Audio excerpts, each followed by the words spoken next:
Pakinggan natin ulit si Mr. Ronald Llamas, ang dating presidential advisor on political affairs ni dating President Benigno Aquino Jr. Doon siya na-off balance eh. Doon siya nawawalan ng composure eh.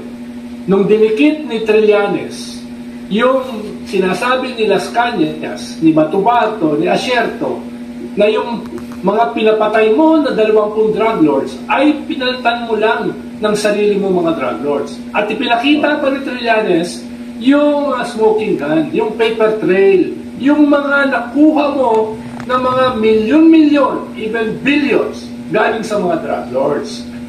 Doon siya nagwala.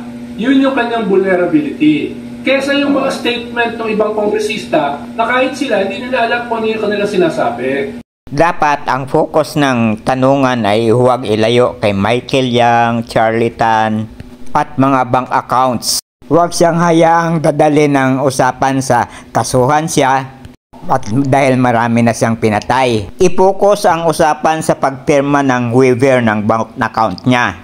Doon lang lagi ang topic.